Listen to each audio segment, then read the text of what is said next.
Notre-Dame de Paris, joyau du gothique français.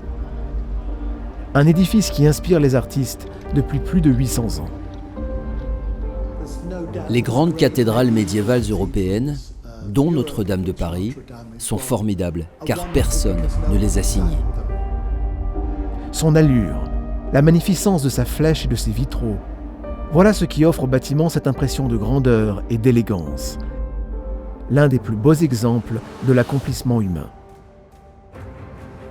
Ça vous rappelle que vous n'êtes pas obligé d'avoir la foi pour aimer son architecture. Stupéfait par cette pure beauté, le poète Théophile Gautier a écrit « Quand on est descendu, tout se métamorphose, tout s'efface et s'éteint. Plus rien de grandiose, plus rien excepté toi qu'on admire toujours. » Je ne pense pas que quiconque puisse entrer dans Notre-Dame et ne pas admettre que c'est beau. Vous serez transfiguré. Vous serez en admiration.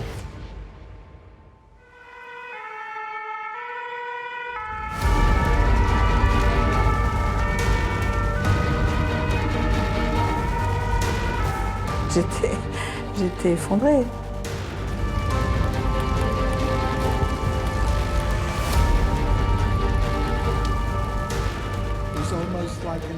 C'était comme une image du passé qui brûlait sous nos yeux. Ce qui fait l'émotion dans ce cas-là, c'est le sentiment que quelque chose porteur de beaucoup de valeurs a été détruit. Et ces valeurs ne sont pas seulement des valeurs artistiques, ce sont des valeurs d'ancienneté, sont des valeurs de virtuosité technique, d'universalité, de rareté, et qui font que dès lors que le monument est atteint, ces valeurs sont atteintes et du même coup on ressent une émotion.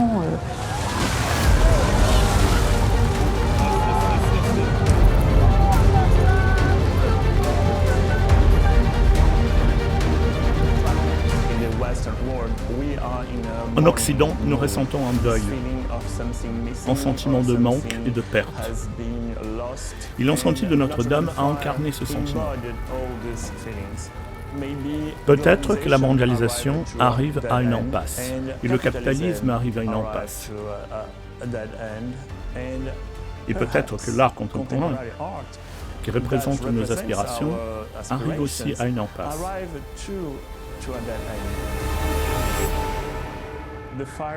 L'incendie de Notre-Dame m'a tellement attristé. Ça m'a brisé le cœur. J'ai eu l'impression de mourir moi-même.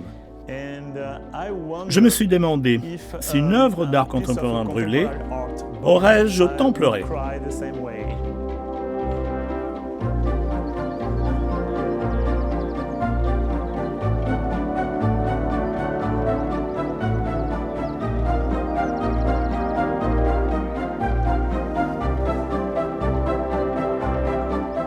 Dans ce documentaire, notre but n'est pas de comparer l'art traditionnel et l'art contemporain, ni tenter de décréter l'un supérieur à l'autre. Tout type d'art est important. Mais puisque l'art véhicule tant de choses différentes pour tant de gens, notre émotion peut modifier la perception de l'art que l'on observe. Si l'art promeut certaines idéologies, c'est seulement parce que l'art a toujours tendu un miroir à nos sociétés pour nous permettre de comprendre qui nous sommes, qui nous avons été et qui nous pouvons devenir.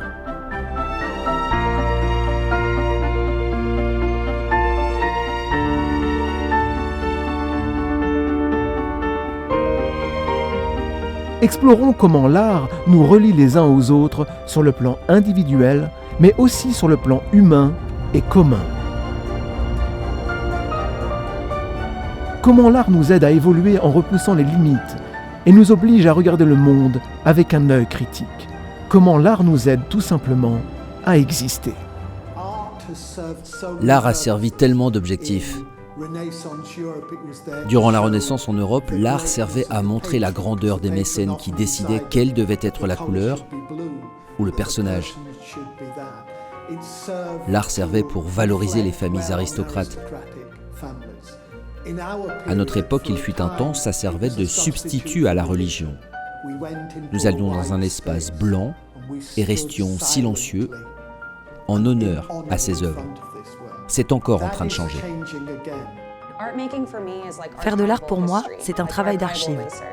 une recherche d'archives. Il s'agit de me comprendre et de rendre ma vie plus apaisée. Et peut-être me relier davantage à mes ancêtres, à mon histoire. Je suis à l'âge désormais où je pense que tout change. Ce peut être bon ou mauvais, mais je ne dirais pas qu'il s'agit de la destruction de l'art, car l'art se trouve être indestructible.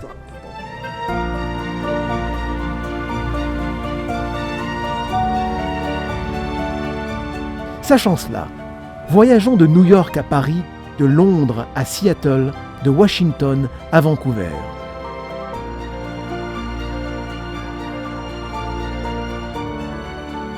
Et rencontrons des gens qui sont, d'une manière ou d'une autre, liés à l'art. Anthropologues, historiens, neuroscientifiques, philosophes et bien sûr, les artistes eux-mêmes.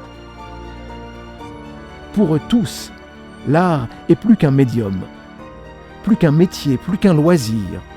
C'est leur passion et ils la partagent avec nous.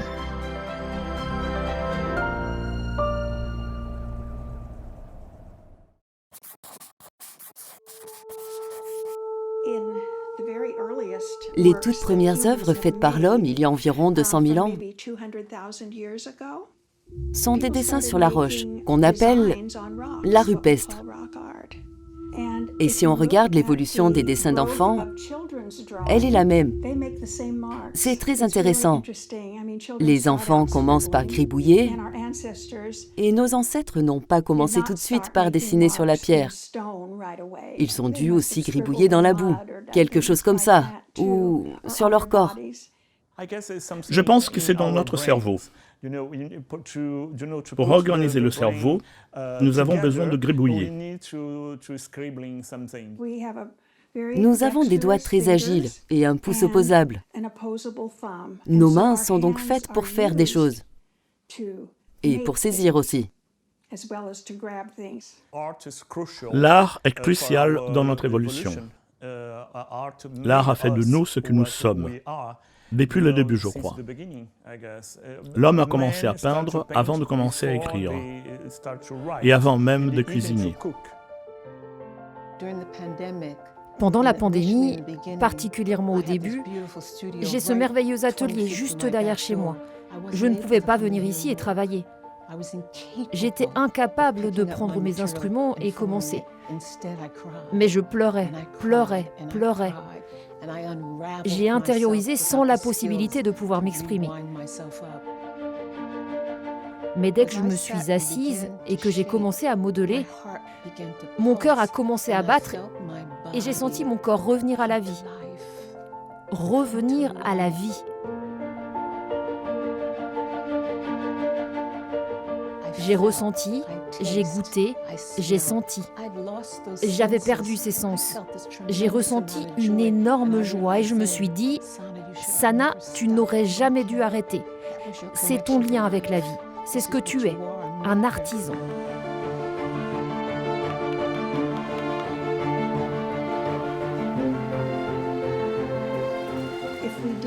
Si nous n'avions pas aimé utiliser nos mains, nous n'aurions probablement jamais survécu. Tous les hommes ont eu ce que j'ai appelé la joie de faire. La joie de faire d'utiliser nos mains. Tu ne le fais pas pour une galerie ni pour un musée. Tu le fais pour ton âme.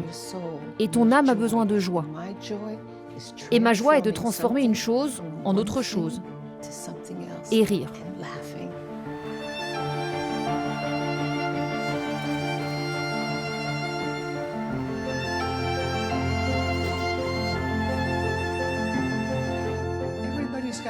Nous venons tous de milieux différents et tout le monde n'a pas un large accès à la culture. Aux États-Unis, tu peux vivre au centre du pays et Internet a changé la donne. Mais ce n'est pas regarder de l'art, c'est regarder une image numérique. Et on ne sait pas si c'est grand ou petit. On ne connaît pas la texture.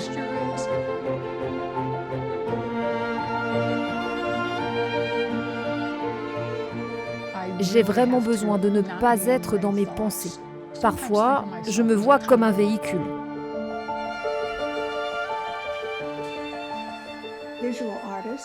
Ce que font les artistes visuels, tailler, peindre, sculpter, c'est exagérer ou mettre l'accent sur ce que nous avons tous fait avec nos mains depuis des temps immémoriaux.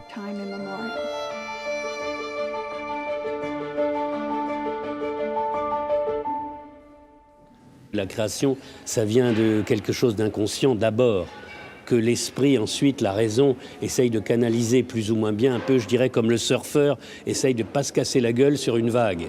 Mais la création, c'est la vague, c'est le mouvement de la mer. On est face à une sorte de cohabitation de différentes réalités qui correspondent aux différentes perceptions d'une réalité objective à laquelle en fait nous n'avons pas directement accès. Même l'artiste n'y a pas accès. Ce que chaque nouvel artiste peut faire est de suggérer de nouvelles voies, de nouveaux angles pour regarder cette grande réalité inconnue. Et je pense qu'à travers le temps, à travers l'espace, le meilleur parmi toutes ces formes d'art est la ressemblance de familles, d'hommes et de femmes tentant de comprendre ce qui se passe dans nos corps,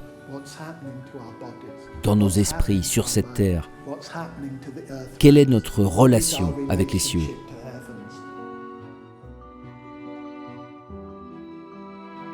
Commençons par tordre le cou à ce mythe qui prétend que seule une élite peut comprendre et faire de l'art.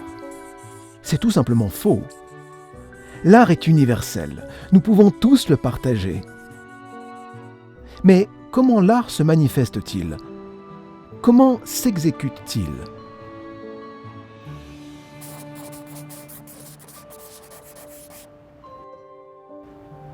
Hélène Dissenayak a étudié l'art à travers plusieurs disciplines comme la biologie de l'évolution, l'anthropologie et l'éthologie.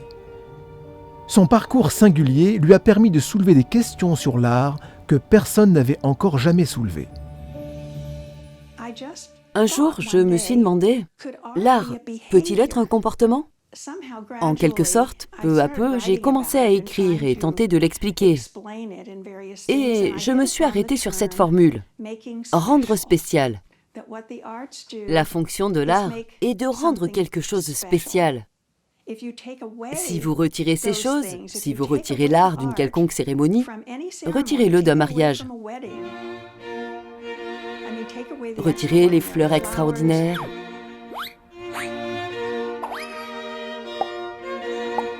Toutes ces choses, la musique extraordinaire, les costumes extraordinaires. Il ne reste plus que quelqu'un qui dit « je le veux ». Les Indiens d'Amérique du Sud sont extrêmement sensibles à l'opposition que nous faisons en langage ethnologique entre la nature et la culture, mais que pour eux le passage d'un règne à l'autre règne n'était pas tellement défini comme nous pourrions le faire nous-mêmes par l'invention des outils ou par l'apparition du langage, mais par le passage de la nourriture crue, qui est celle des animaux, à la nourriture cuite, qui est celle par excellence de l'humanité. En utilisant le feu, nous sommes passés de la nature, le cru, à la culture, le cuit. Mais certains ont établi une troisième étape en observant notre capacité à artifier. Pour eux, il existe le cru, le cuit et le gourmet. Le gourmet ajoute quelque chose, il artifie la culture.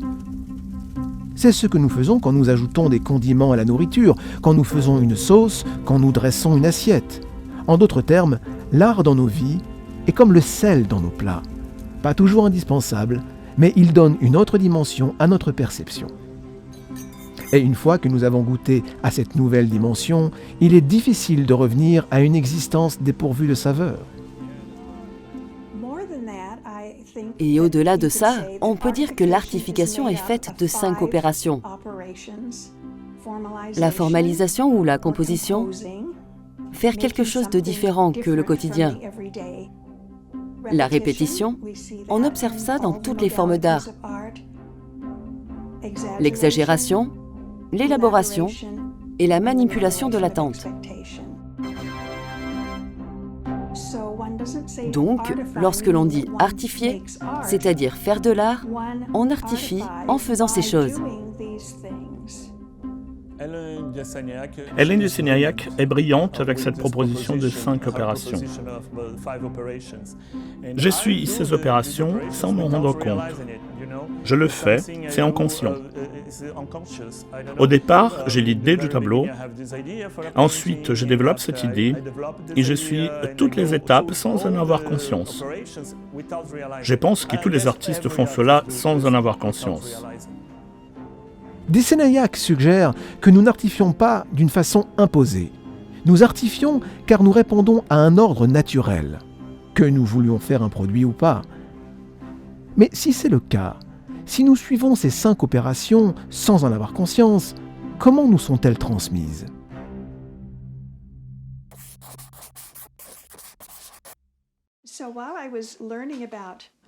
Quand j'étudiais l'éthologie à la même période, je rencontrai quelqu'un à la New School qui faisait des recherches sur les mères et leurs bébés qui apprennent le langage. Et j'ai vu des vidéos de bébés interagissant avec leur mère. On peut dire qu'il y a de l'élaboration. Il y a beaucoup de répétitions. La mère répète la même chose. Il y a de l'exagération avec ses variations vocales. Et ces mouvements sont formalisés.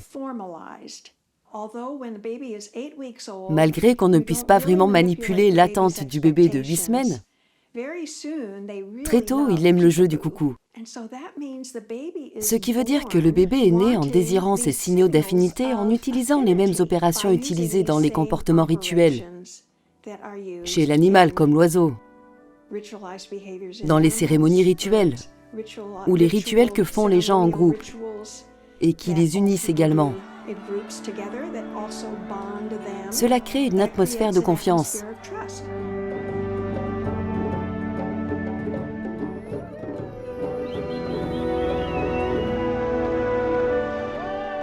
Ils se sentent bien de danser ensemble, de chanter ensemble. Pour moi, ceci est un lien avec notre activité artistique, qui renvoie aux relations ancestrales enfant-mère, observées dans les rituels prémodernes, et aussi dans notre art. Beaucoup d'érudits sont d'accord. Faire de l'art a pour but la reproduction. Mais si l'art commence avec les bébés et leur mère, c'est totalement différent. Il est alors question de notre survie. Faire de l'art pour la reproduction, c'est pour la survie de notre espèce. Mais le bébé qui fait de l'art, il le fait pour lui-même, pour sa survie personnelle. Le bébé dit « Je suis ici, regarde-moi. Je suis ici, je t'attire. Ne me laisse pas tomber. »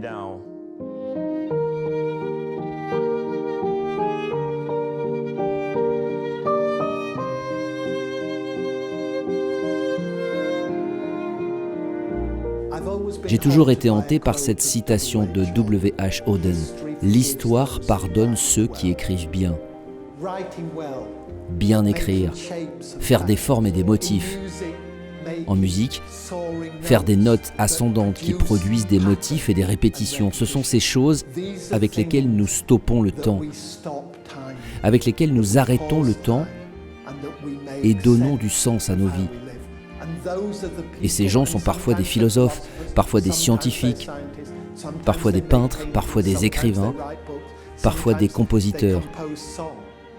Je me fiche du mot art. Ce qui m'importe, ce sont ces hommes qui ont écrit ces chansons pour nous.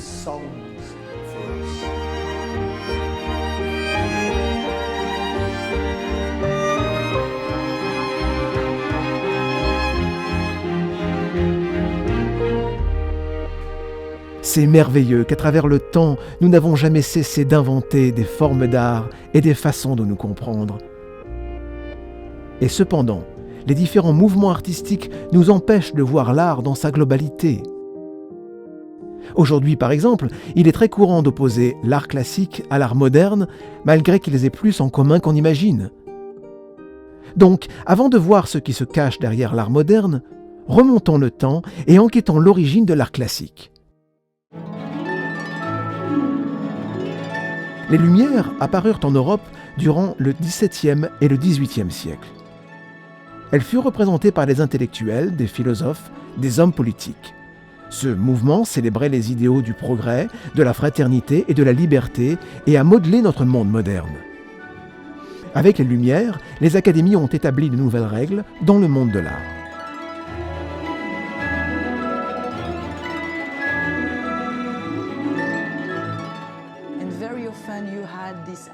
Et souvent, nous avons cette idée de représenter des choses importantes, moralement significatives, dans le but d'éduquer les gens. C'est très contraignant pour les artistes. Après la Révolution française, avec le début de la modernité et du romantisme, vous avez aussi la promotion du monde intérieur, une forte individualité qui ne peut pas se conformer à des normes imposées. Cette émancipation de l'artiste individu, original, a totalement redéfini notre rapport à l'art. Cette anticipation se déroula à un moment critique, comme si guillotiner les aristocrates changea notre rapport à l'art. Le XIXe siècle devint le siècle d'un nouveau paradigme artistique, et avec lui, la fin de l'ère classique.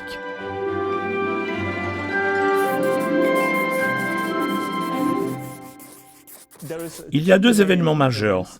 L'invention de la photographie, ce fut un pas énorme dans les arts.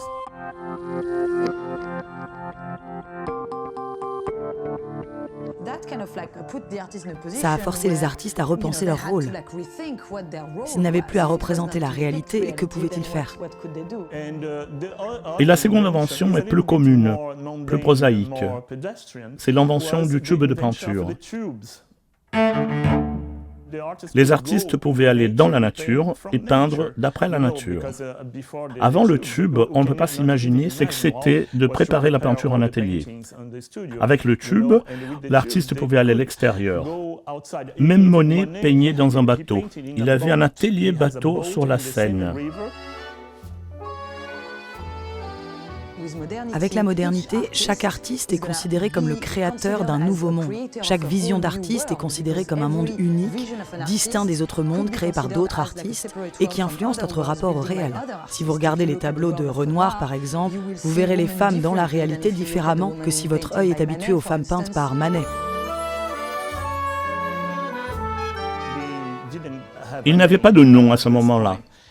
Et un critique d'art a écrit qu'ils étaient une fraude, ils ne savaient pas peindre, et qu'ils ne faisaient que des impressions de la réalité. Et les impressionnistes ont adoré ça. Ils ont embrassé l'idée de faire des impressions de la réalité. Au début, les impressionnistes ne plaisaient pas au grand public. C'était vraiment un tout petit nombre de spécialistes qui se sont intéressés aux impressionnistes, mais génération après génération, c'est devenu un art très grand public, et la preuve, c'est que quand il y a une exposition d'impressionnistes aujourd'hui, il y a des foules entières.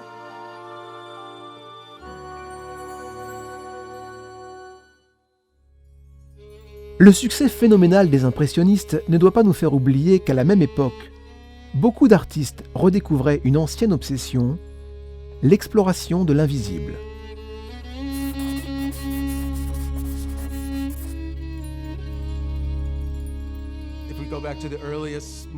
Si on revient aux plus vieilles représentations produites par l'homme, les peintures rupestres, ceux qui les faisaient allaient volontairement dans ces grottes comme dans des lieux de privation sensorielle,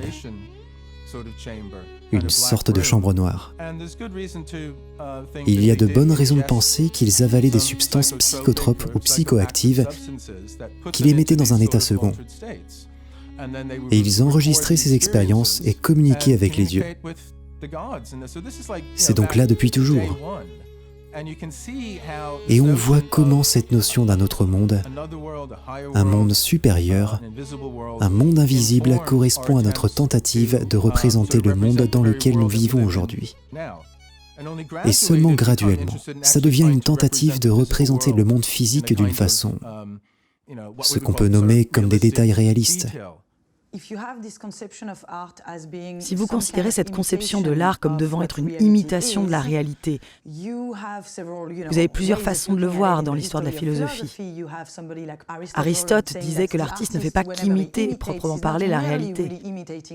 Il crée aussi, il ajoute une interprétation, sa propre perception d'un objet qu'il tente de représenter.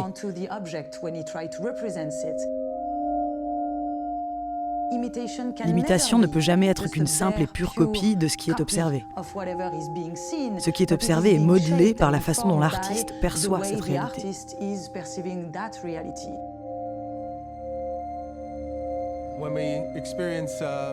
On peut dire d'une éclipse solaire que la Lune occulte le Soleil. On ne le voit plus directement. Tout est devenu sombre, mais on sait que le Soleil est toujours là. Donc, je dirais que l'occulte traite de l'invisible. C'est seulement récemment que nous considérons collectivement que tout ça est de la superstition, depuis le siècle des Lumières. Mais c'est toujours là, parce que ça fait partie de notre psyché et de notre réalité. Un parfum de bohème anime les faubourgs, on s'encanaille. La fin du XIXe siècle, aussi appelée fin de siècle, est une période florissante. La modernité offrait de nouvelles possibilités, de nouvelles formes de création. Et notre désir ancestral d'aller au-delà de la surface par le biais de l'art allait aussi changer de forme.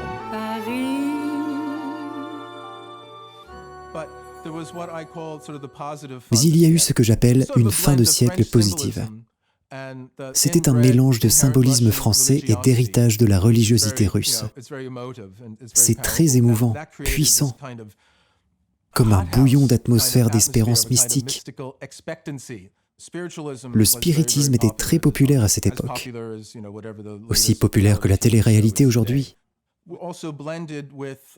C'était aussi mélangé avec des choses comme la théosophie. La théosophie, l'école théosophique était la création de Madame Blavatsky, une Russe renégate radicale remarquable.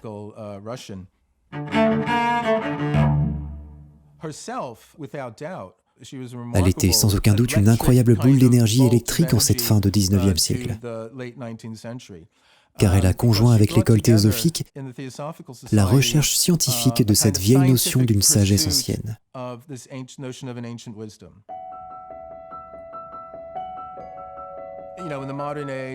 L'âge moderne incarne le triomphe du matérialisme, le triomphe de ce qui est devenu le positivisme. L'idée était que la science a répondu à toutes les questions majeures.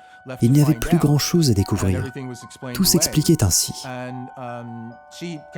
Elle arrive dans ce contexte en 1873 et s'installe à New York.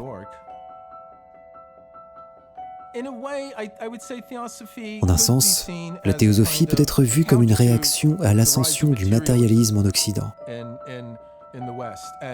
À ce moment-là, le matérialisme n'était pas du consumérisme. Mais l'idée était que les vraies, les plus fondamentales des choses sont faites de matière. Ce qu'on appelle ainsi. Elles sont physiques. La théosophie signifie la sagesse des dieux et a attiré beaucoup de monde. Thomas Edison fut l'un des premiers, Abner Doubleday, qui se trouve être l'inventeur du baseball. Ce genre de choses. Et ensuite, on sait que les artistes comme Piet Mondrian, Vassily Kandinsky et beaucoup d'autres artistes sont intéressés par ça. Car ils parlent de la réalité de ce monde caché que les anciens connaissaient et que nous avons oublié. Parallèlement, la possibilité d'exprimer des émotions est aussi un point important.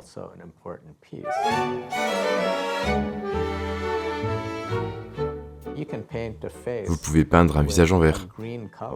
Ça n'a aucun rapport avec la réalité et cependant, une émotion est véhiculée.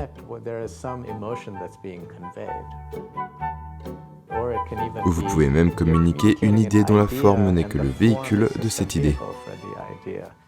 Il y a eu une libération du réalisme de la forme. Picasso, par exemple, met un œil où devrait se trouver la bouche, et des lèvres où devraient se trouver les yeux.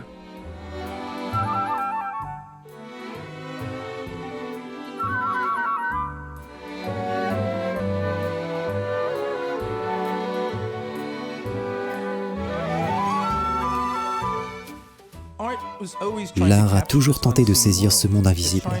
Il tente de nous montrer une direction, ce qui est là, mais qu'on ne peut saisir immédiatement.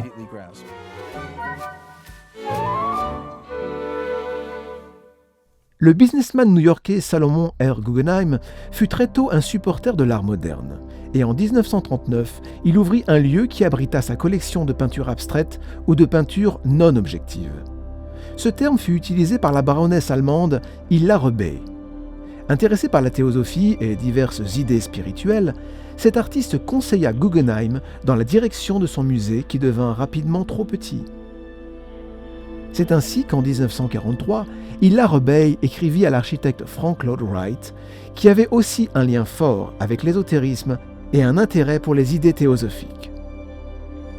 Rebeil lui demanda d'imaginer un temple de l'esprit. Il dessina un bâtiment qui s'ouvrirait sur le cosmos, avec un dôme qui remplirait l'intérieur de lumière naturelle. Selon Wright, comme le cosmos qui respire, tout le bâtiment est en mouvement et le spectateur aussi. Si l'un des aspects de l'art moderne fut une tentative de saisir l'invisible, qu'en est-il de l'art contemporain ? On peut dire sans aucune provocation que l'art contemporain puise ses origines dans une blague, ce qui est en effet spirituel.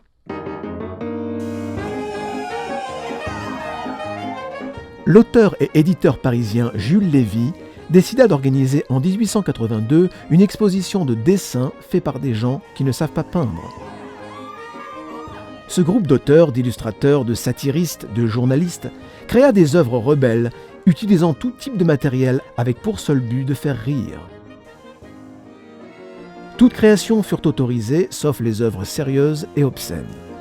Rapidement, des centaines de gens se précipitèrent au bal des incohérents et rirent d'une vache peinte aux couleurs du drapeau français, d'un bas cloué à un panneau, d'une paire de bretelles, d'un cadre sans tableau. Certains monochromes hilarants furent présentés comme première communion de jeunes filles chlorotiques par un temps de neige ou récolte de la tomate par des cardinaux apoplectiques au bord de la mer Rouge.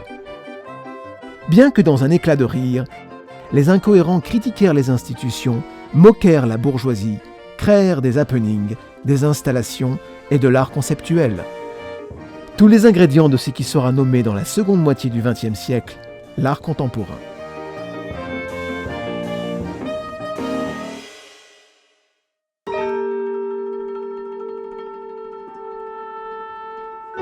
Des décennies plus tard, ce court mouvement inspira un jeune artiste qui réussira à un tel point qu'il est impossible de questionner l'art contemporain sans le mentionner, Marcel Duchamp.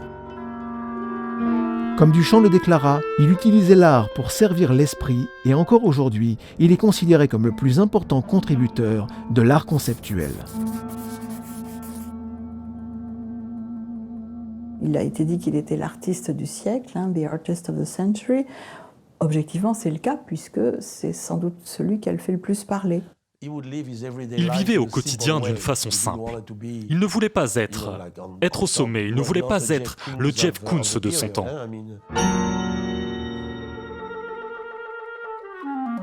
Il n'était pas si stupide. En réalité, Marcel Duchamp était suffisamment intelligent pour entretenir le mystère autour de sa source d'inspiration. L'alchimie fut certainement un domaine dans lequel il essaya de soutirer l'or le plus pur. Mais l'histoire de l'art se soucie à peine de cet aspect du travail de Duchamp. Ce mélange de traditions ésotériques fut apparemment incompatible avec l'œuvre progressiste du virtuose de l'avant-garde. Il a eu en tout cas la virtuosité d'incarner d'abord le paradigme moderne, avec le nu descendant l'escalier, toutes ces œuvres de peintres. Huile sur toile, encadrée, encadrable, transgressant les codes de la figuration classique. On est en plein dans le paradigme moderne. Et puis à partir de 1912, il part aux États-Unis et il rompt avec ce monde-là. Il obtenait de l'argent d'un collectionneur, par exemple, un peu comme un artiste en Italie avec les Médicis. C'est tout. Il avait assez d'argent pour manger et payer un appartement, et il créait.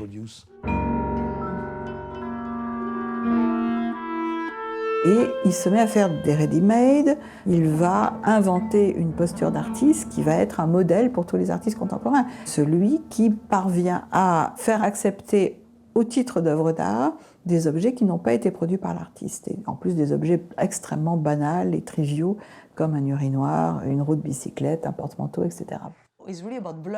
Il s'agit réellement d'introduire du flou, une porosité entre objets utilitaires et objets d'art. Quelle est la différence finalement? Quels sont les critères qui définissent un objet d'art par rapport à un objet utilitaire? Son urinoir au Salon des Indépendants n'a pas été identifié comme une œuvre d'art, il a été laissé dans un couloir, il a disparu. Mais 40 ans plus tard, il va en faire une œuvre d'art au sens fort du terme, en utilisant ce qu'il avait proposé en 1917, donc après l'avoir proposé au Salon des Indépendants, à savoir un article dans une revue d'art qu'il avait signé d'un pseudonyme et qui était un commentaire de l'œuvre, avec une photographie de l'œuvre, dans une position qui le rendait non fonctionnel. Bon, il y a toute une série de gestes qui accompagnent la proposition de façon à ce que l'objet ne soit clairement pas simplement l'objet en tant que tel. Il tente d'abord de nous rappeler que nous devons rire de nous-mêmes. C'est une chose que nous avons perdue quand nous parlons d'art. Quand nous parlons de la mission de l'artiste, trop de gens ont tendance à se prendre trop au sérieux. Cet aspect humoristique d'autodérision est essentiel. Il a donc été très important même pour les artistes américains de l'époque, même s'il n'était pas un artiste moderne tel qu'il le concevait. Mais il a été une clé qui a ouvert plein de possibilités pour parler du genre humain.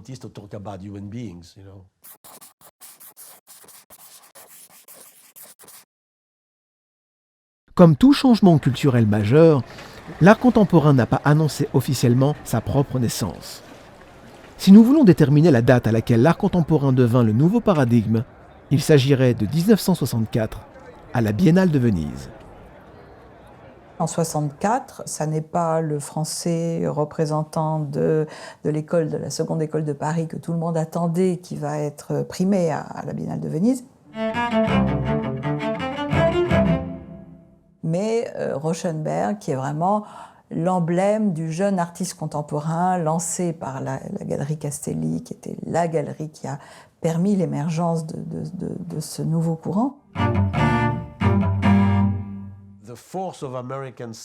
L'organisation du système américain, galeries, critiques d'art, hommes politiques, était parfaitement bien huilée. Contrairement aux Français qui pensaient qu'il n'y avait pas de problème, ils ont eu peur. Après ça a été fini. Donc ça a été le moment de basculement, alors géographiquement de Paris à New York, mais beaucoup plus profondément du paradigme moderne au paradigme contemporain. C'est à ce moment-là que les collectionneurs se sont dit « Il y a du potentiel dans l'art américain. On peut faire de l'argent avec eux. Les Français s'effondrent, oublions-les. » Avec le temps, les gens s'acculturent, ils s'habituent à des formes plus...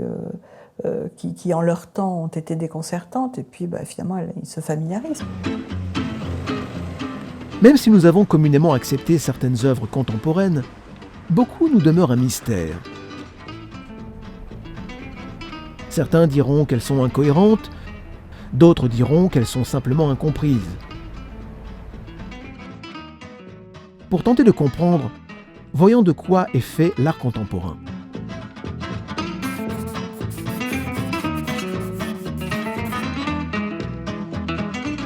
La Bible du roi Jacques commence par cette phrase « Au commencement était le Verbe ».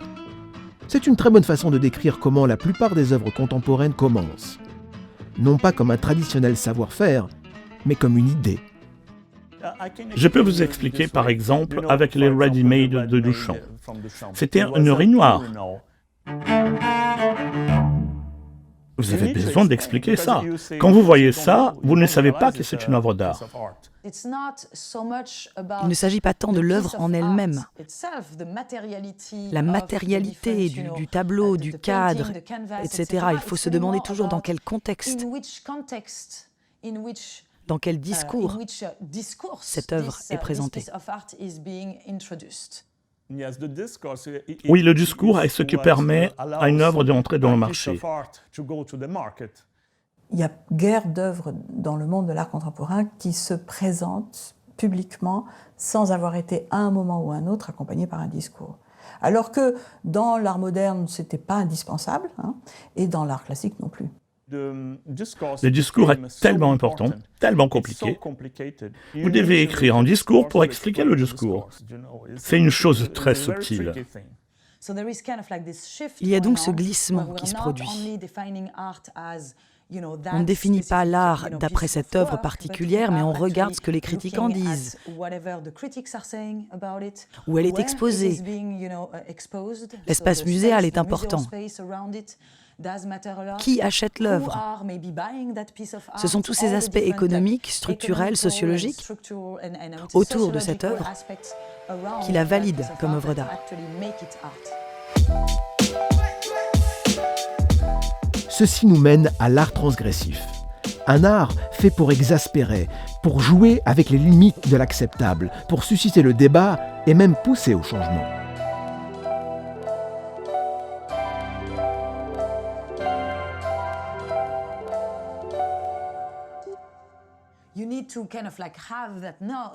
Vous avez besoin d'avoir ces normes. Ça peut être des normes bourgeoises, des normes imposées par l'académie. Donc cette opposition finalement devient ce que l'artiste a besoin de faire. Mais on doit se rappeler que pour être transgressif, il faut des normes préalablement établies. Sinon la transgression se vide de son sens. À ce moment-là, il y a une sorte de fuite en avant qui fait que pour remplir cette sorte de cahier des charges implicite, l'artiste doit faire toujours plus de transgressions puisqu'elles auront été a priori acceptées par ceux qui sont les gatekeepers, ceux qui gardent les frontières entre art et non-art. Bon. Mais que devons-nous encore transgresser? Transgressons-nous aujourd'hui des normes morales, des limites imposées autrefois par des standards artistiques encore? Ces normes, en tout cas, sont essentielles pour définir l'originalité artistique, par défaut. Même si on les combat, nous en avons besoin pour que l'art soit encore original et transgressif.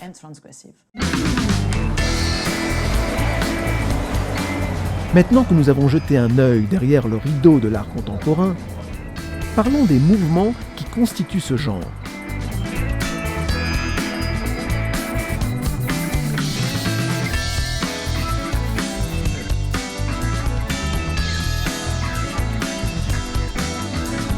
Les expressionnistes abstraits incarnaient la libération, et le plus important de tous fut Jackson Pollock. Pollock, il est typiquement à cheval entre le paradigme moderne et le paradigme contemporain, puisqu'on peut considérer son geste pictural comme une expression de son intériorité. Vous voyez la façon de jeter la peinture. On est dans une sorte d'aléa, de jeu de hasard, qui rompt physiquement le lien entre le corps de l'artiste et ce qui est sur la toile. Et du même coup, on n'est plus du tout dans l'expression de l'intériorité. Il est très organisé. C'est pourquoi il est un peintre intéressant. Il ne fait pas n'importe quoi. Et les gens l'oublient toujours, même à son époque.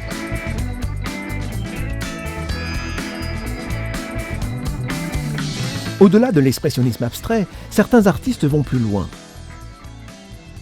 Le mouvement qui eut le plus d'impact après la Seconde Guerre mondiale, en réaction à ce nouveau phénomène du consumérisme, fut le pop art.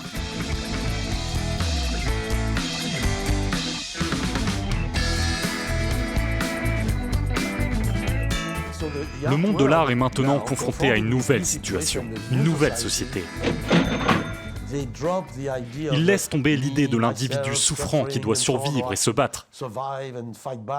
C'est différent. Inspiré par Marcel Duchamp, l'art conceptuel prend une place centrale.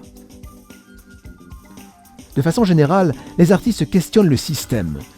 Ils décident qu'il n'est pas suffisant d'être payé pour créer. Ils doivent aussi faire de l'argent quand leurs œuvres se vendent. En réaction à ces nouveaux mouvements, des artistes comme Donald Judd s'orientent vers le minimalisme. D'autres tentent de ressusciter le figuratif. Certains créent l'hyperréalisme, une méthode pour laquelle une peinture ou une sculpture doit s'approcher de la résolution d'une photo. Simultanément, Martha Rosler lance le concept du collage photographique. Elle utilise la technique pour critiquer la guerre au Vietnam et le patriarcat en général. Un mouvement engendre un autre durant cette période, l'un en réaction à l'autre, mais coexistant cependant. Tous les problèmes de société sont débattus. La liberté d'expression est à son sommet. Et ça ne s'arrêta pas là. En même temps que ces mouvements apparus durant les années 60 et 70, le land art et le street art devinrent un phénomène. À un moment donné, nous sentions que c'était très libérateur, pour tout le monde. Pour les Japonais qui trouvaient une audience ici, et nous aussi trouvions une audience. Et nous pouvions voir ce qu'ils faisaient. Autrefois, il nous fallait 20 ans pour réaliser « Ah, tu as fait ça !» La peinture est revenue après ça, mais une peinture érotique, ou une peinture sauvage, ou branchée. Puis, elle périclita à nouveau. Et ensuite, nous sommes entrés dans la sphère contemporaine.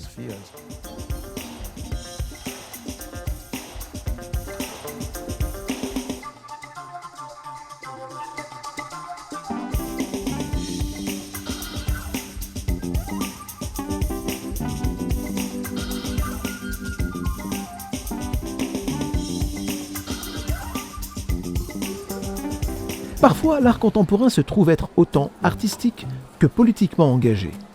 Ce qui soulève la question, quel est le rôle de la politique dans notre art ?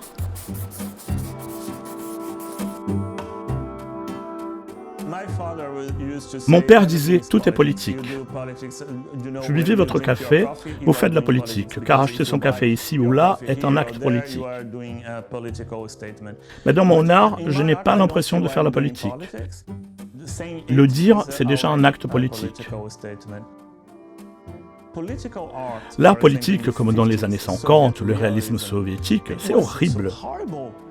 Quand vous regardez certaines toiles, désolé, ne prenez pas mal, mais c'est horrible. Il n'y a pas de poésie, il n'y a pas de rêve. Diego Rivera était un activiste politique, engagé communiste. Et sa femme était Frida Kahlo. Aujourd'hui, on ne connaît pas beaucoup Diego Rivera, mais tout le monde aime Frida Kahlo, qui a fait une œuvre plus personnelle, plus sensible et plus poétique. La politique disparaît, mais la poésie, la beauté restent pour toujours. Mais en art contemporain, la beauté n'est pas le cœur de l'œuvre. Elle peut exister, presque accidentellement, mais c'est rarement l'intention. Comme nous l'avons vu, les artistes contemporains sont intéressés par l'originalité et la transgression. La majorité préfère ne pas faire de différence entre leur création et leur engagement politique. Ce fut le cas de Jacob Lawrence, dont l'inspiration provenait de sa vie, de son expérience. Il disait que si les gens voulaient appeler ça de l'art noir, ça lui convenait. Pendant les années 60 en Amérique, Lawrence peignit plusieurs tableaux sur la lutte pour le droit des Noirs. L'Ordali d'Alice dépeint une jeune fille noire habillée de blanc entrant dans une école après l'abolition de la ségrégation, tandis que des bourreaux la transpercent de flèches. Jacob Lawrence estimait qu'il ne faisait que tendre un miroir à la société, un miroir qu'il ne pouvait pas lâcher. S'il le faisait, disait-il, son art disparaîtrait et lui avec. Parallèlement à ces scènes d'injustice raciale, Lawrence peignit des scènes d'harmonie raciale. Sa série Les Constructeurs dépeint des Blancs et des Noirs travaillant ensemble, ses espoirs de ce que pourrait être une société reconstruite. Un autre artiste qui tenta de relier les gens et les idées par ses œuvres fut Philip Goston. Ses tableaux des années 30 et 60 montrèrent des figures cagoulées dans le but de critiquer le racisme et le sectarisme. Récemment, 4 musées reportèrent la rétrospective Goston au prétexte que ces cagoules pouvaient évoquer le Ku Klux Klan, ce qui provoqua un scandale dans le monde de l'art. Beaucoup ont appelé cela de l'autocensure, du paternalisme et de la paranoïa. De telles réactions ne devraient pas décourager les artistes à être politiques ou à explorer des vérités dérangeantes. Nous en avons au contraire besoin maintenant plus que jamais. Si l'art doit poser des questions, ce n'est pas « qu'est-ce que l'art ?» Il faut poser d'autres questions. Ou peut-être que l'art peut apporter d'autres réponses. Qui sommes-nous? Que faisons-nous ici? Ce sont les grandes questions pour l'art.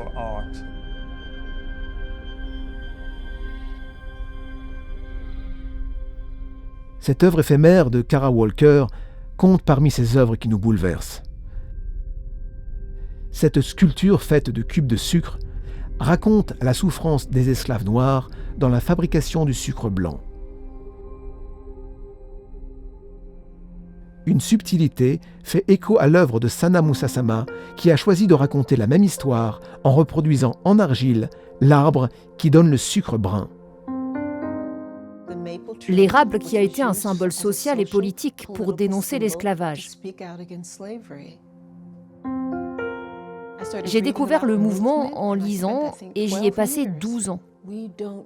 Nous n'avons pas besoin d'exploiter les humains en amenant des Africains et en les répartissant à travers l'Amérique latine et Cuba pour faire du sucre de canne. Il y a un arbre ici que Dieu a fait et qui produit du sucre. Quand je suis arrivée dans cet atelier, j'ai tout de suite fait des érables. Je l'ai fait pour le public, pour nous.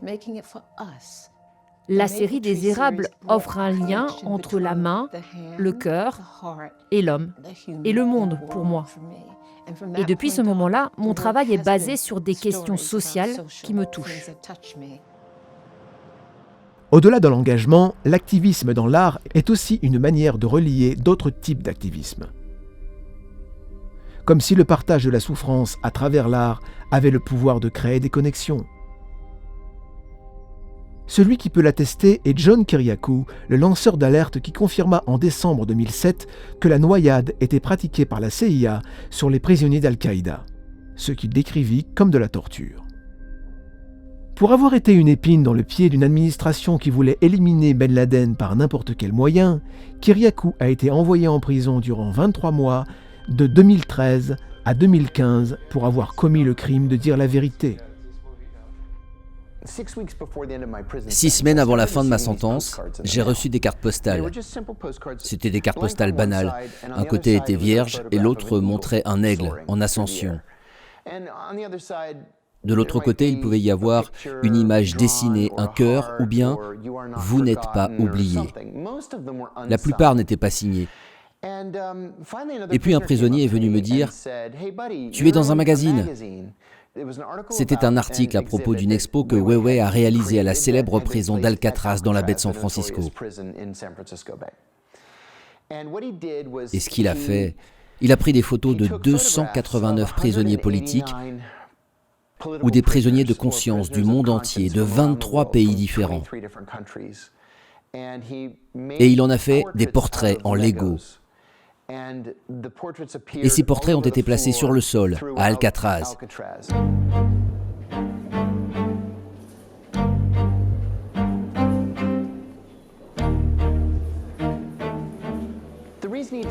La raison était double.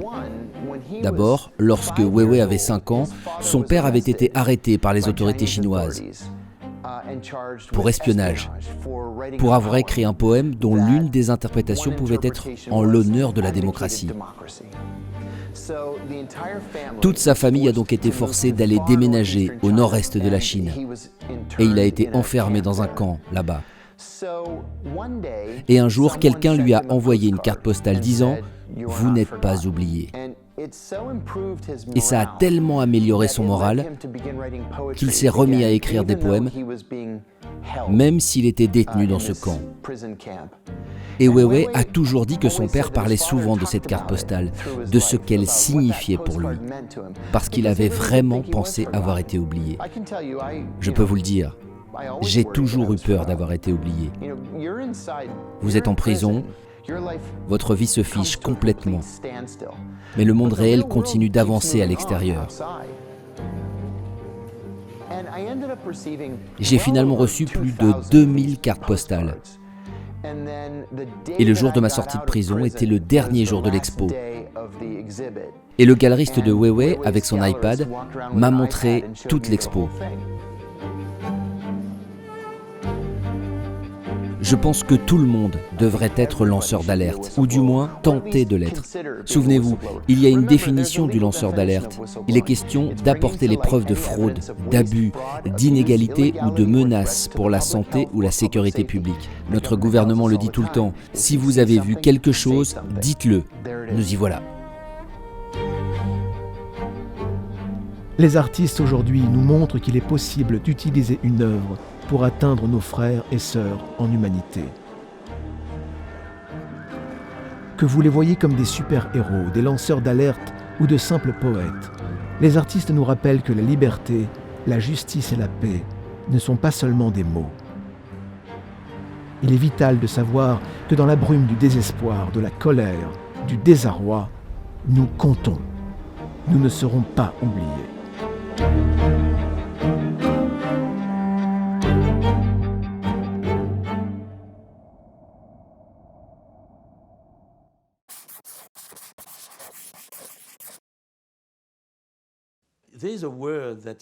Il y a un mot très intéressant utilisé par mes étudiants avant ma retraite. On en parlait souvent. Vous leur posiez une question et ils disaient « Oh, peu importe ». Et peu importe signifie « c'est pareil ». Et ils avaient raison. C'est ce que nous sommes. Aujourd'hui, on dit « c'est pareil ». Donc, qui influence quoi? Il me semble... Je pense que le marché influence. Si le marché influence en effet les arts, cela signifie que rien ne parle plus que le sacro-saint dollar. Quel est donc le lien entre l'art et l'argent? L'un des problèmes des artistes est de mettre un prix sur leurs œuvres, savoir où et comment les vendre. Mais les artistes qui vivent dans de grandes métropoles comme Pékin, Sydney ou Paris ont un autre problème majeur. Prenons l'exemple de New York. Les ateliers étaient à Soho, et Soho est devenu très chic, très cher. Ils ont déménagé à Chelsea, et Chelsea est devenu très cher. Quand on m'a expulsé de mon atelier de Soho en me disant « On loue votre atelier pour 15 000 $, vous devez être parti demain », c'était l'époque où Soho est entré dans une phase de développement qui explique qu'aujourd'hui, ce soit devenu un supermarché. Ils ont traversé le pont, ils sont allés à Williamsburg. Williamsburg est devenu aussi très cher. Et maintenant, beaucoup d'artistes sont à Bushwick, qui est très loin de la ville, mais au moins, vous pouvez payer le loyer pour de plus petits ateliers. Mais l'argent n'influence pas seulement la capacité des artistes à créer. Il s'allie aussi la pureté du savoir-faire d'une façon complexe et que nous n'imaginons pas. Comment les investisseurs choisissent où placer leur argent? Comment cela est-il devenu une influence dans le monde de l'art? Il y a une complète intégration économique de l'art depuis 20 ans, 30 ans, en tout cas petit à petit. Et c'est ce qui m'inquiète le plus d'ailleurs, parce que cette intégration économique a fait d'un tableau ce qu'on appelle commodité ici, c'est-à-dire une chose semblable au blé, à l'acier, qui pouvait être coté en bourse. Les prix des œuvres d'art contemporain font partie du spectacle. Vous voyez ces prix élevés, waouh, les gens disent ça doit être précieux, car c'est très cher. Disons que ce sont des objets de spéculation, voilà. Mais ça marche aussi pour les sacs Vuitton aussi sont des objets de spéculation. On est dans le marché du luxe là. J'ai beaucoup de mal, moi en tout cas, à voir le sens. À voir les valeurs, en fait, qui sont un peu plus humaines, là, qui se perdent, qui se fondent dans des valeurs économiques qui deviennent de plus en plus présentes.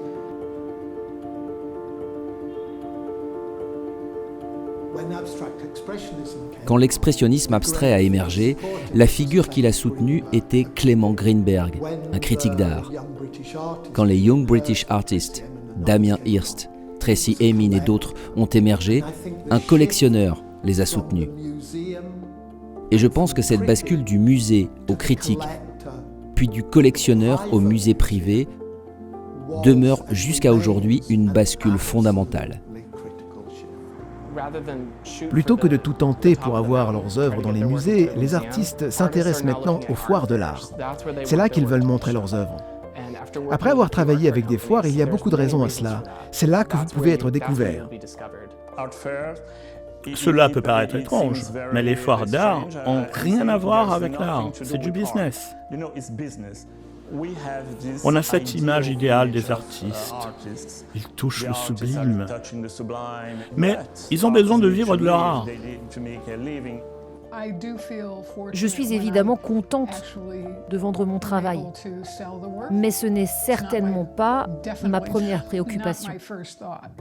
Quand on voit la simplicité de réalisation et le peu ou le pas de démarche qu'il y a derrière un travail qui se vend des milliers des cents et qui est archicoté, bon, ben non, je trouve que là, la justice n'est pas... Je ne vais pas reprendre en exemple la banane scotchée au mur de Art Basel très récemment, mais elle est révélatrice de cette supercherie et ce gros déséquilibre.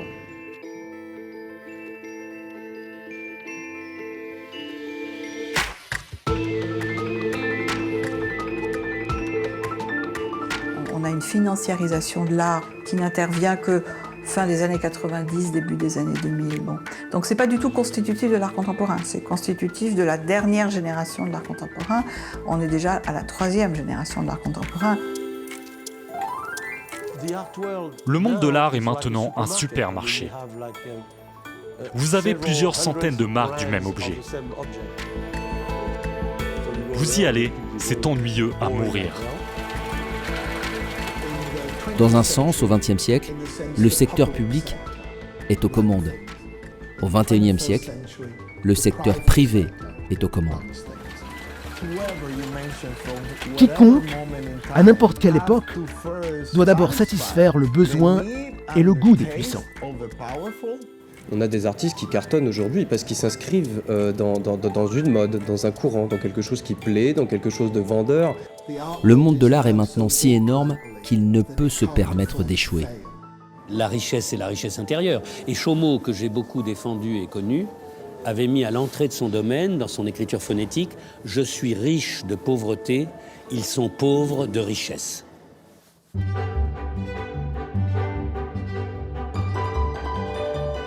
Si l'argent embrasse toutes les opinions tant que ces opinions font de l'argent, nous devrions donc compter sur des opinions professionnelles éclairantes. Le critique d'art devrait être un phare dans le brouillard. Est-ce le cas ? Quelle est la place de la critique d'art aujourd'hui ?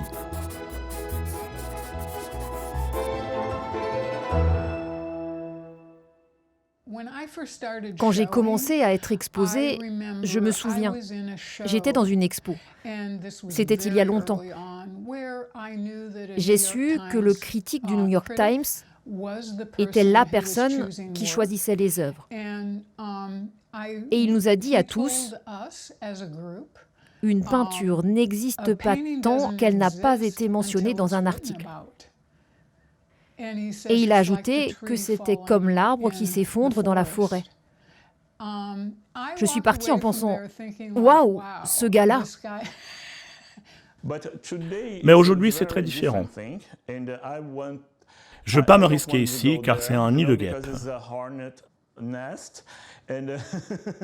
Le critique d'art, il y a tellement de conflits d'intérêts sur ce sujet.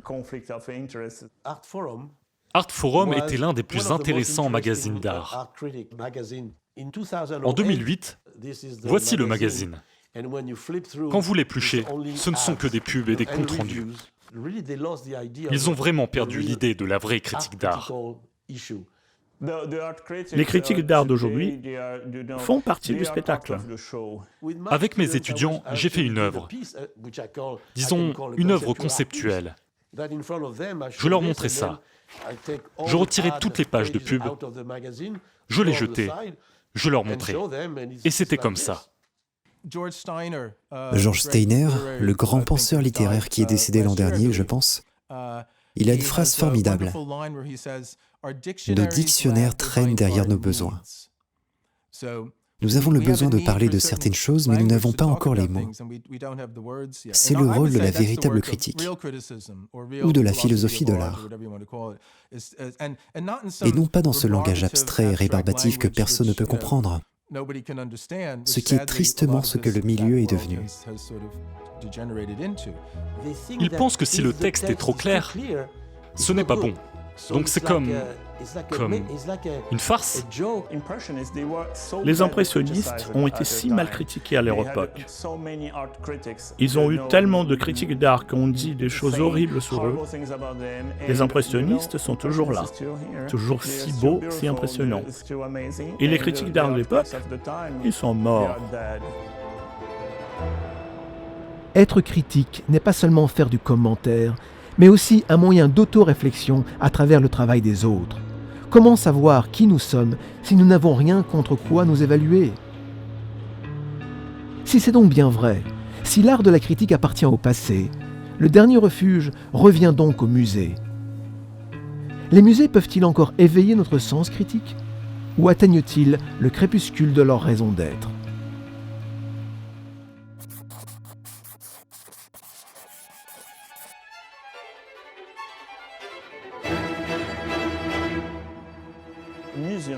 Musée signifie la maison des muses. Et les muses ont été et sont toujours là pour nous inspirer. Le rôle central des musées est de nous inspirer, bien sûr, de conserver l'histoire, mais aussi de nous inspirer. Je vous invite à aller à un musée et prendre votre temps. La majorité des gens sont en musée comme s'ils étaient dans une course, en courant comme s'ils allaient prendre un train. J'ai souvent vu des gens prendre des photos, des tableaux qu'ils ne regardaient même pas. C'est totalement fou.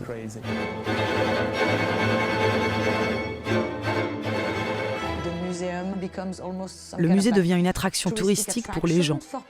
Les touristes doivent aller au Met, car si vous allez à New York, il faut aller au Met. C'est intéressant de regarder les gens se précipiter dans les galeries, prendre un selfie avec le tableau en arrière-plan.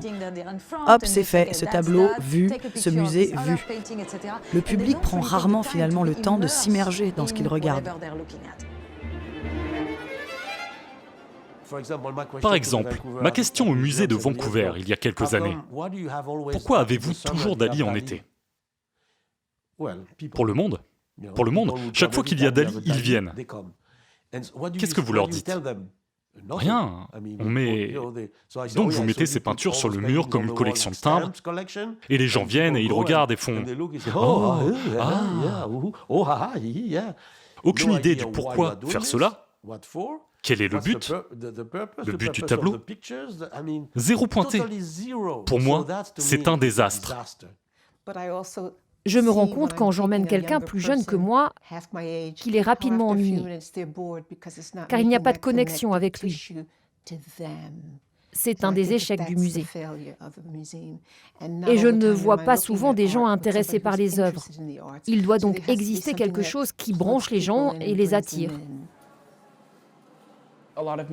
Beaucoup de musées sont en train de brûler. Énormément de choses brûlent dans la façon de financer. Ceux avec qui ils négocient possèdent des œuvres des artistes qu'ils exposent. Ils y ont un intérêt direct. S'ils ne possèdent pas des œuvres de l'artiste qu'ils exposent, ils possèdent des œuvres similaires ou des œuvres de la même période. Ils possèdent quelque chose, y compris l'immeuble lui-même. Donc, tout est muséifié. Qu'est-ce que cela signifie? On veut dire par muséifié que c'est mort. C'est mort, c'est fini. Et c'est stupide, car ce n'est pas le rôle du musée. Si le musée est réellement un espace démocratique, tout ce qui est exposé devrait être décidé par le public et ceux qui financent le musée. Le Met a très peu de femmes artistes, si tant.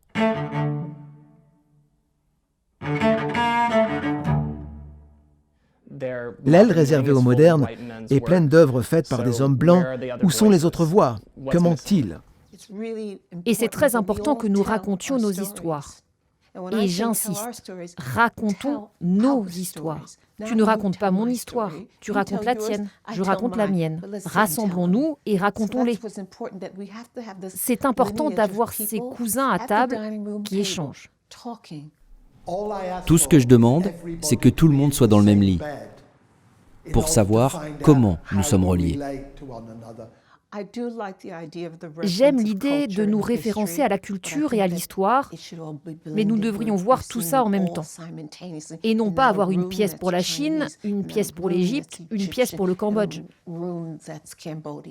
Réunissons ces pièces par l'histoire, notre dénominateur commun, notre humanité. Et nous verrions ainsi ce que nous avons en commun et que nous ne sommes pas si différents. Les dénominateurs communs devraient être les objets et non les gens. Regardons une chose faite communément par plusieurs groupements de population et voyons le lien entre elles. Quand je regarde la poterie de la période néolithique, je ne sais pas qui étaient les néolithiques. parce que les préoccupations étaient identiques. La vie, la mort, la pluie, l'eau, la nourriture. Ces éléments sont gravés à la surface de l'argile. Ils sont tous humains. On travaille d'après ce qu'on a. La nouvelle génération est accrochée à son téléphone et on voit comme il navigue dans l'espace avec ses téléphones en digérant ce qu'il voit. Il faut donc en tenir compte en proposant des espaces pour les selfies et les aider à créer du contenu qui sera diffusé sur leur réseau dans un but éducatif. Mais on ne peut pas laisser les musées être des lieux aux normes patriarcales. Et on voit de nouveaux musées se créer. Ces sociétés créent des musées uniquement pour le spectacle. Ils ont besoin de visibilité et donc les musées devraient fonctionner pareil. Quand nous allons au musée ou dans une galerie, nous pouvons être confrontés à des images qui nous mettent mal à l'aise. Par exemple, Balthus et Thérèse Révent, qui est ce fameux tableau que le Met a presque été obligé de retirer en 2017 à cause d'une pétition qui dénonçait le regard pédophile du peintre sur son modèle. Devons-nous censurer l'art qui montre des choses qui défient la morale ? Le tableau Thérèse Révent est-il vraiment une invitation à la pédophilie ? Premièrement, je dirais que c'est infantilisant vis-à-vis du public de dire « vous êtes trop stupide pour faire la distinction entre la représentation artistique et la vraie vie ». Ça me rappelle aussi la réception d'Orange Mécanique de Kubrick, par exemple.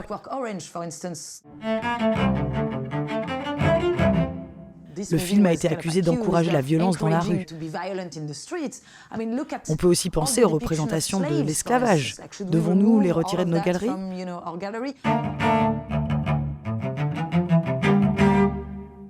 Ou les représentations considérées comme sexistes ?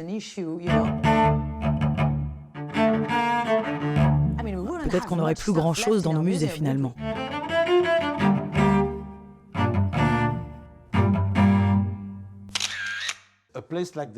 Un endroit comme l'Institut Getty est intéressant car ils ont de l'argent pour la recherche. Ils invitent des érudits de plusieurs pays, de plus en plus de gens venant de loin qui se réunissent autour de problématiques communes. Des problématiques, c'est important car si nous n'avons pas de problématiques à discuter, quel est l'intérêt ? Si vous voulez penser « Oh, je suis capable de voir ce tableau qui appartient à ce grand collectionneur, quelle émotion !» Grand bien vous fasse, mais pour moi, non. Pour moi, il s'agit de comprendre ce qu'ils ont fait. Car ce qu'ils ont fait influence ma vie aujourd'hui. Et je refuse d'être prisonnier de quiconque veut m'expliquer ce qu'est la beauté. Quand je vais au musée, je me sens comme un enfant gâté, car je peux avoir tout cet héritage, l'héritage du passé, l'héritage de l'humanité. Et je peux creuser dans tous ces trésors. C'est formidable. Je peux voir tous ces trésors, ils m'appartiennent. Une œuvre dans un musée appartient à tous. Lorsqu'une vente aux enchères vend une œuvre majeure à un collectionneur privé, je ne la reverrai plus. Et je vous propose de rester au musée pour regarder quelques œuvres. N'essayez pas de voir toutes les salles. Et le mot galerie est aussi utilisé pour les grottes. Quand vous êtes perdu dans la grotte, vous cherchez une issue ou un autre chemin. C'est ce que le mot galerie signifie. Vous devez aider les gens à se perdre et les aider à se retrouver. Le scientifique, mathématicien, penseur religieux français, Blaise Pascal a dit « Tout le malheur des hommes vient de ne savoir pas demeurer en repos dans une chambre. » C'est ce à quoi l'art doit nous aider. Il nous force à ralentir. Si vous voulez vraiment savoir ce que c'est, vous devez vous asseoir et regarder. Non pas conceptualiser, comprendre l'idée, mais regarder le tableau. Car vous devez changer. Essayez de regarder quelque chose d'inhabituel et prenez votre temps, une demi-heure par exemple, à regarder un tableau. Ce serait un très bon exercice. Le poète Rilke, devant le torse archaïque d'Apollon, il le regarde et il dit « Du musst den Leben ändern ». Tu dois changer ta vie. Cet ancien objet d'art, ce fragment a eu un tel pouvoir de transformation. Car non seulement il pouvait le regarder, mais il a ralenti et s'est vu lui-même. On ralentit pour regarder le tableau, pour écouter la symphonie, pour écouter le poème. On les comprend, mais on découvre aussi quelque chose de nous-mêmes, car ça nous transforme.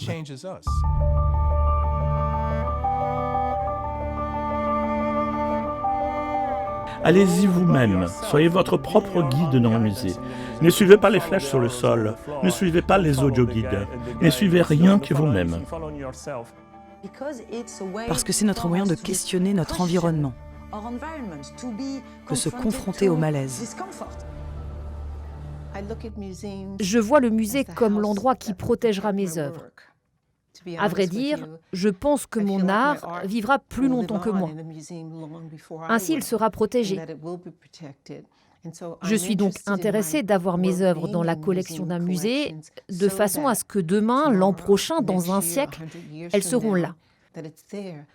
Mais je ne voudrais jamais que mon histoire, ma race, mon genre, ma classe soient séparées du contexte de mes œuvres.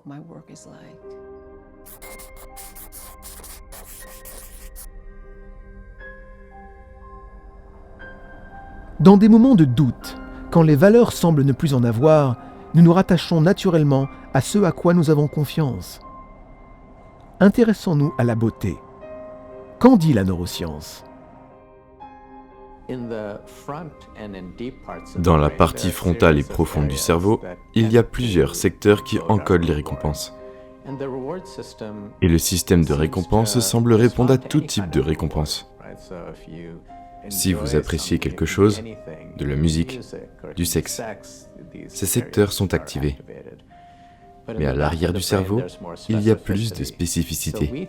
Nous pensons donc que l'expérience de la beauté, disons la beauté du visage, est l'activité neurologique combinée dans le cortex visuel et dans le cerveau frontal. Dans certains secteurs de récompense, quand ces deux éléments sont activés ensemble, il s'agit de l'expérience de la beauté du visage. Nous avons fait une expérimentation du comportement, publiée l'an passé. Il est question de gens qui regardent un écran d'ordinateur. Il y a un chiffre en bas et deux chiffres en haut, à gauche et en haut à droite. La tâche consiste à bouger la souris depuis le chiffre du bas jusqu'au chiffre qui est le plus proche de ce chiffre. Si c'est 45, vous avez 47 et 49. Ils iront sur le 47. L'astuce est qu'à côté des chiffres, il y a des visages. Parfois des visages ordinaires et parfois très attirants. Ils doivent aller par là. Si le visage attirant est par ici, il se passe que leurs mains bougent dans cette direction avant d'atterrir. Et ils n'en ont pas conscience. Ce qui suggère que même avec ce genre de comportement moteur, la beauté a un effet dont nous ne prenons pas conscience. Comme si le beau visage agissait comme un aimant avec le membre.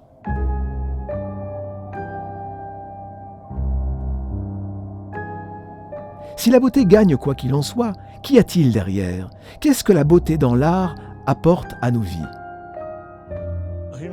Les humains ont besoin de nourriture, d'un abri, d'amour, et par-dessus tout, nous avons besoin de transcendance. Je pense que l'art est un bon moyen d'atteindre cette transcendance. Être humain, c'est se transcender.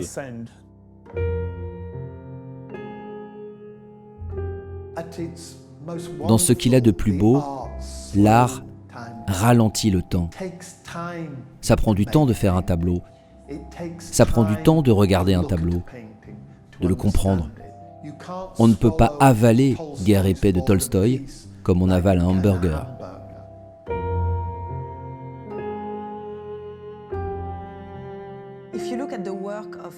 Si vous regardez du côté d'Aristote et du concept un peu rabâché de catharsis, il y a cette idée que l'art, ou plus précisément aller voir une tragédie, peut vous rendre meilleur, purifier, purger votre âme.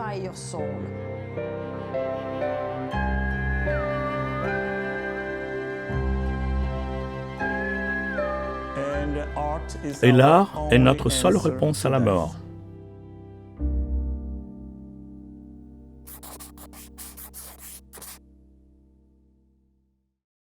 Le 19e siècle et le 20e siècle ont été des siècles très matérialistes, de consommation, etc., parce qu'ils reposaient sur une idéologie de la production.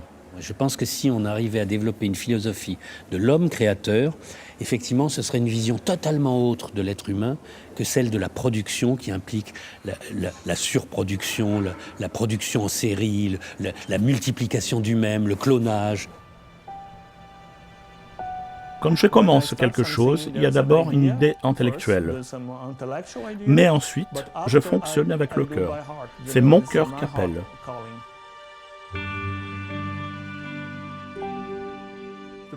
La perception moderne dit « Il n'y a rien dans l'esprit jusqu'à ce que quelque chose parvienne à travers les sens ». Comme si nous étions nés comme des appartements vides. Et nous devons aller chez Ikea, acheter des trucs, revenir et dire « L'appart est meublé ». Mais les autres traditions disent « Non, il y a quelque chose qui nous permet de vivre l'expérience initiale. Il y a quelque chose qui nous atteint à travers les sens. Et forme, organise, ordonne. Sinon, ce ne serait qu'une cacophonie. C'est comme quand vous regardez un nuage et vous y voyez des formes. De Vinci dit « Si tu cherches l'inspiration, regarde les taches sur le mur », ce qui est connu sous le nom d'état hypnagogique qui est entre le sommeil et l'éveil, un état de rêverie. Pour revenir à des gens comme Kandinsky, c'est ce qu'ils essayaient de faire. Ils rêvent sur la toile. L'art accessible à tous correspond à ma préoccupation éthique d'un art qui ne cherche pas à rendre célèbre, mais qui plutôt permet de se découvrir.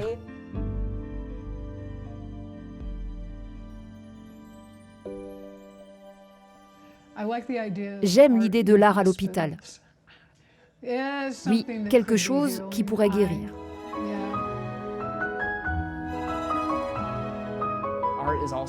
L'art est aussi une filiation. Si vous prenez l'art pour la référence de nos origines et de notre futur, c'est une référence fiable. De ce point de vue, l'art comptera toujours, car ce que les gens font compte. C'est parfois un reflet que je propose. Les gens se voient au travers de ce travail.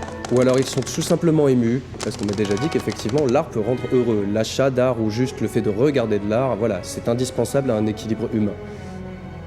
C'est un petit peu comme cette presse, si elle n'était pas là, on m'enlevait un moyen de m'exprimer en fait. On m'enlevait une autre perception des choses pour pouvoir faire quelque chose de complet, le plus complet possible, pour être le plus juste avec ce qui se passe là et avec ce qui est présenté ensuite.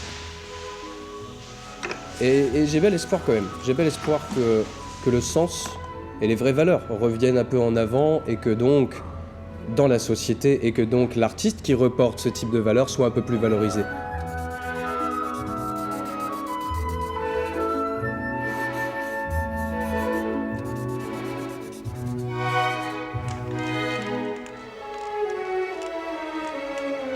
On construit son soi par la création, c'est-à-dire qu'on découvre peu à peu qui on est par les étapes de ce qu'on a sorti de soi. Évidemment, ça mène toujours à une réflexion sur la vie et la mort, sur les rapports humains, sur ce qui est vrai, ce qui est faux. Le faux, c'est le masque, c'est la persona. Le vrai, c'est cette chose qu'on ne peut pas empêcher d'exister, qui vient de la nature et qui est le lien entre nous, les plantes et les animaux, et le cosmos. Parce que c'est ça qu'on a en commun. Au fond, on n'est pas séparés.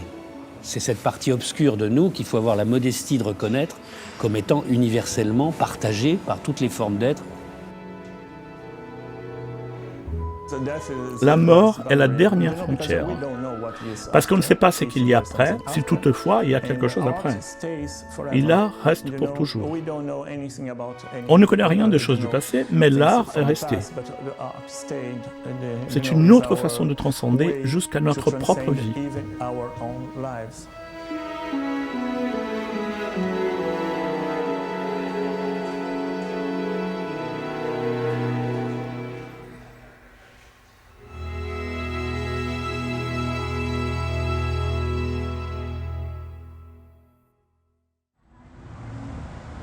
Eh bien, nous voilà à la fin du voyage.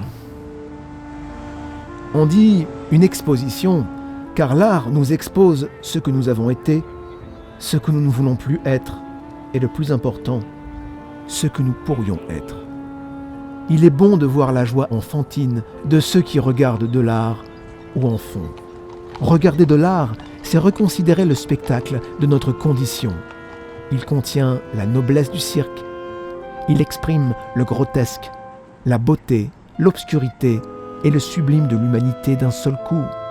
Même s'il exprime la tristesse et le désespoir, l'art nous enseigne qu'après un effondrement, nous trouverons toujours en nous la force de reconstruire.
La caméra tourne toujours? Oh!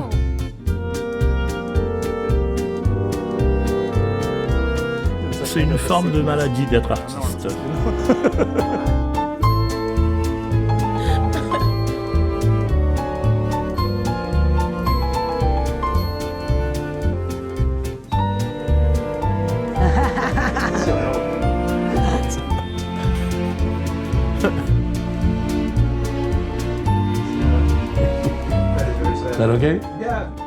Ils peuvent arriver au studio avec une idée.